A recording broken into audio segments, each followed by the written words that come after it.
At one time, possessing a 27-inch monitor is the hardest thing for most computer users due to the high price tag associated with it. Now that trend has been changing with more 27-inch monitor models have started falling in affordable price segment. Welcome to the video review of Benq GW2760HS, which is one of the least priced Full HD 27-inch monitor using VA panel.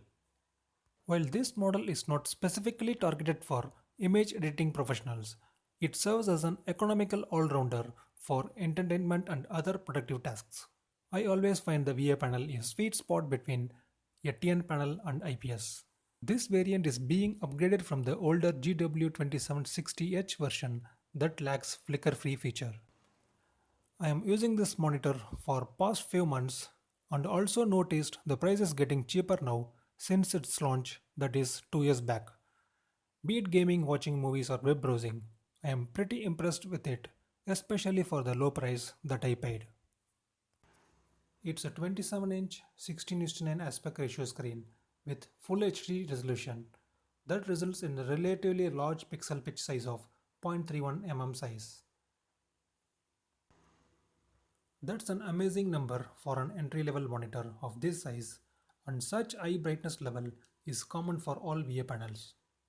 One thing I can assure you, VA panel is going to give you better color accuracy and viewing angles if you are coming from cheap TN monitor. This strong contrast is very well complemented by the monitor's semi-glossy screen, which gives us nice inky blacks and good white levels on the screen. BenQ mentions only the gray to gray response time, which is 4 milliseconds instead of black to white, which may sound misleading for some gamers. This monitor supports refresh rate up to 60 Hz, and I didn't notice any severe lag or ghosting during gameplay. It's a true 8-bit panel that can display 16.7 million colors.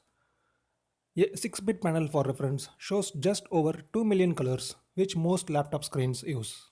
Color accuracy is just 72% of NTSA, and this model may not suit for any color critical jobs. Has inbuilt 2 watts stereo speakers, but it is not that powerful and is very average in quality. Still, I consider it as a good add-on feature which will be useful in emergency case and some circumstances where you are restricted to use low volume levels in complete silence room. Power consumption is modest at 27 watts.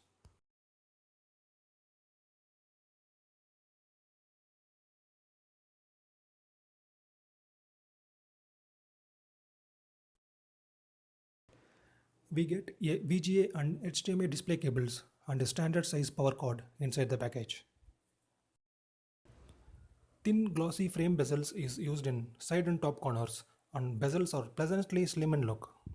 Build quality is commendable without any panel gaps or creaky noise in the entire plastic body.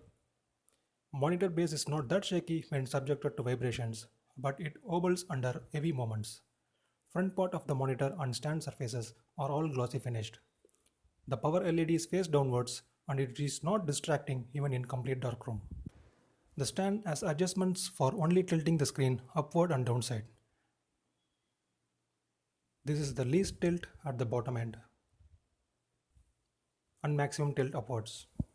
And of course, we can't expect height adjustment feature in this price. Used light matte finish on the screen surface and its semi-glossy nature, which provides good benefits. It influences more color vibrancy and text clarity and even handle reflections in reasonably bright conditions.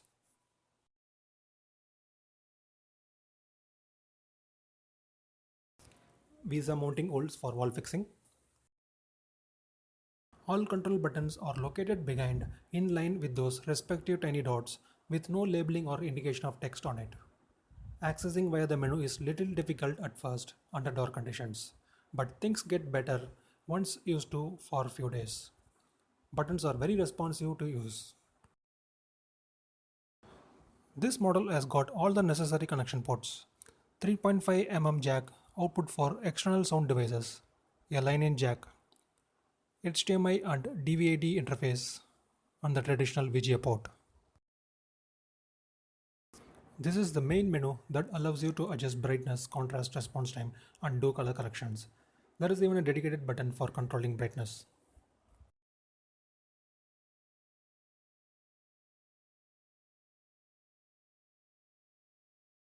There are 5 presets, of which I find standard sRGB and eco modes are quite useful, and other modes either over-sharpens or oversaturate images produced on the screen. Default calibration is good, but colors are focused on natural side without any oversaturation. So if you prefer more punchy colors, you can achieve it by selecting the multimedia preset or play with user mode settings. Brightness level at default settings is too high due to relatively high 300 nits brightness of this monitor. My unit has got uniform brightness distributed across the screen.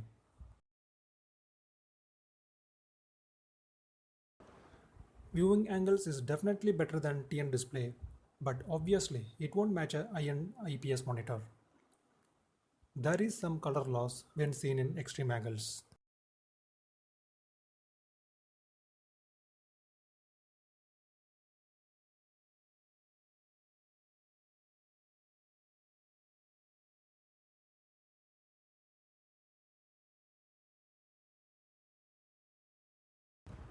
You can tweak the BenQ's advanced motion acceleration, that is AMA option, to improve response time. I didn't experience any severe lag or ghosting, but occasionally notice blur effect in fast-paced scenes even with AMA set to premium. For hardcore gamers, TN panel will remain a better option.